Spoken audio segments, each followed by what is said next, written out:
సైన్యం పైన US forces పైన దాడి జరిగిందో, ఎవరు ఆ దాడి చేశారని కనుగొన్నటువంటి అమెరికా ఇప్పుడు తన సెంట్రల్ కమాండ్ టీంతో ఆ వ్యక్తులపై దాడి చేసింది. విజువల్స్ మనం చూస్తున్నాం.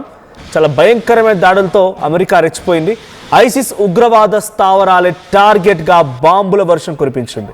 ఇనిషియల్గా డిసెంబర్ 13th రోజున యుఎస్ ఫోర్సెస్, ఆర్మీ ఫోర్సెస్ పైన సిరియాలో ఉన్నటువంటి ఒక వర్గం దాడి చేసింది. సిరియాలో ఉన్నటువంటి వర్గం ఏది కాదు, అది ఉగ్రవాద వర్గం.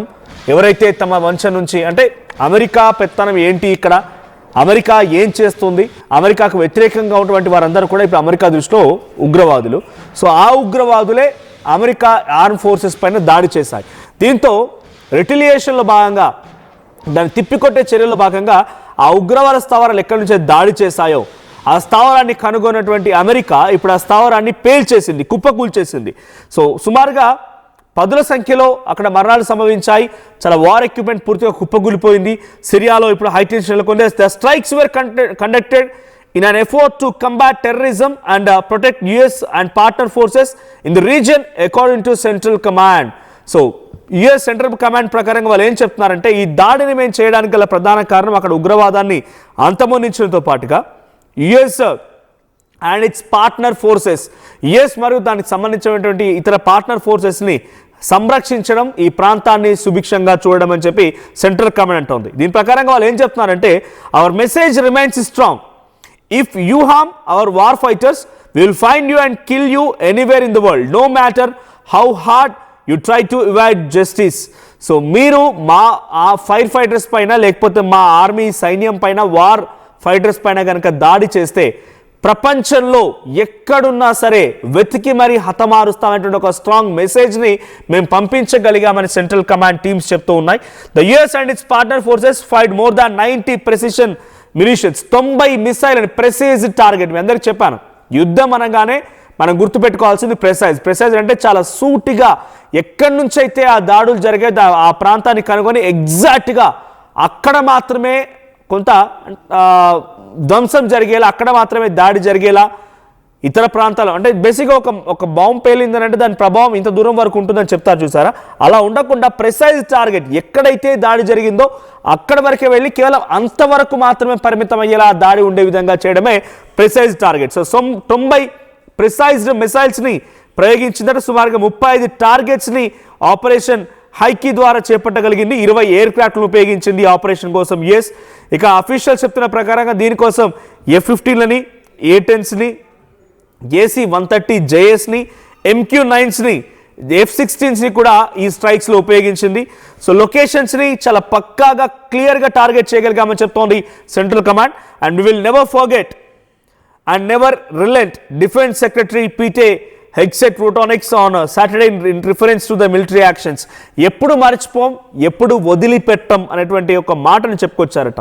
The Trump administration first announced the operation Hawkey strike in December after an IS gunman killed 2 US soldiers and US civilian interpreter in an ambush in Palmyra located in the center of Syria. సిరియాలో ఉన్నటువంటి కొంతమంది ఉగ్రవాద సంస్థలు అక్కడ ఉన్నటువంటి ఒక ఇద్దరు army సోల్జర్స్ని, US army సోల్జర్స్ని హతమార్చడమే కాకుండా US సంబంధించినటువంటి సివిలియన్ పైన కూడా దాడి చేశాయి. సో అప్పుడే ఆపరేషన్ హైకీని చేపడదాం అనుకున్నాం, కానీ సమయం సందర్భం రావాలని చెప్పి ట్రంప్ డైరెక్షన్లో ఆగడం జరిగింది అనేది సెంట్రల్ కమాండ్ చెప్తున్నమాట. This is not the beginning. ఇది కేవలం ఆరంభం మాత్రమే కాదు, ఇది ఆరంభం కాదు, ఇది డెఫినెట్గా డిక్లరేషన్ ఆఫ్ అంటే మీ యొక్క మరణానికి రాసిన శాసనం అని అంటూ వాళ్ళు చెప్తూ ఉన్నారు. The United States of America under President Trump's leadership will never hesitate and never relent to defend our people. మా ప్రజలను మేము కాపాడుకోవడం కోసం, లేదంటే మా వాళ్ళని మేము రక్షించుకోవడం కోసం ఎట్టి పరిస్థితుల్లో వెనకడుగు వేయమనేది వాళ్ళు చెప్తూ ఉన్నారు. సో 25 ఐఏఎస్ గ్రూప్ మెంబర్స్, 25 మంది ఇందులో మరణించారు. 11 మిషన్స్ కూడా ఇందులో మరణించాయి. So 29 December as a part of operation Hawkeye strike వరుసగా జరుగుతున్నాయి. నిన్న జరిగినటువంటి దాడి చాలా భయంకరమైనటువంటి పెద్ద దాడి కావచ్చు, కానీ వారం 10 రోజులుగా ఈ దాడులు జరుగుతూనే ఉన్నాయి. సో 10ల సంఖ్యలో ఇప్పుడు అక్కడ మరణాలు సంభవించే నిన్న జరిగినటువంటి దాడికి సంబంధించిన దాంట్లో ఇక 100 ప్రెసిషన్ టార్గెట్స్, 100 ప్రెసిషన్ టార్గెట్స్ మిసైల్స్ని ప్రయోగించింది సెంట్రల్ కమాండ్. సో ఇంకా ఈ దాడులు కొనసాగే అవకాశం, మీరు కనుక విరమించుకోకపోతే ఇంకా ఈ దాడులు కొనసాగుతాయని చెప్పి అమెరికా హెచ్చరిస్తోంది. ఆపరేషన్ హ్యాకై స్ట్రైక్ పేరుతో అమెరికా ఈ దాడులు కొనసాగిస్తోంది. సో అక్కడ సిరియాలో మొత్తం ఉన్నటువంటి ఉగ్రవాదులు మొత్తం కూడా వట్టుడికిపోతున్నారు. మరి ట్రంప్ మీపై చేసేటువంటి దాడిని సిరియా వాళ్ళు మా దేశంలో మీ పెత్తనం ఏంటని చెప్పేటువంటి ఆ దాడిని మీరు సిరియాలో వారు ఉగ్రవాదులు అని చెప్పి హతమార్చారు. మరి భారతదేశంలో జరిగినటువంటి దాడులన్నిటికీ పాకిస్తానే కారణం అంటే వాళ్ళని సంకలో వేసుకొని తిరుగుతున్నావే.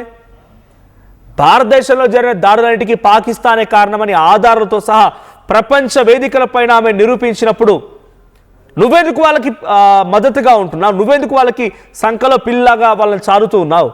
పాకిస్తాన్ ఇక్కడ సిరియా చేసింది అమెరికా విషయంలో సిరియా తప్పైతే పాకిస్తాన్ చేసేటువంటి చర్య ఇండియా విషయంలో కూడా తప్పే. మేము ఆ రకంగానే తిప్పికొడుతున్నాం. కానీ నీ ఇన్వాల్వ్మెంట్ ఏంటి? నువ్వెందుకు మధ్యలో వస్తున్నావు? నీదైతే ఒకలాగా, మనదైతే ఇంకోలాగా. అమెరికా ట్రంప్ మహా అయితే ఇంకొక 4-5 ఏళ్ళు ఉంటాడు కావచ్చు. ఇటువంటి దుర్మార్గాలు, దమనకాండలు, మారణహోమాలు ఎన్ని చూడాల్సి వస్తుందో, ఈ అహంకారిది, ఈ యొక్క ద్వంద్వ స్వభావిది, ఈ మాటలు ఇంకెన్ని రోజులు భరించాల్సి వస్తుందో.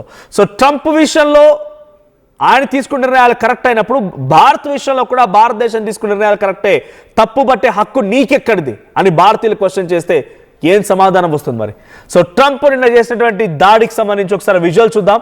సో ఈ అహంకారికి డెఫినెట్గా సమాధానం చెప్పాల్సిన రోజు వస్తుంది. అది త్వరగా రావాలని కోరుకుందాం. ఒకసారి నిన్న జరిగినటువంటి దాడికి సంబంధించి ఆ విజువల్ చూడండి.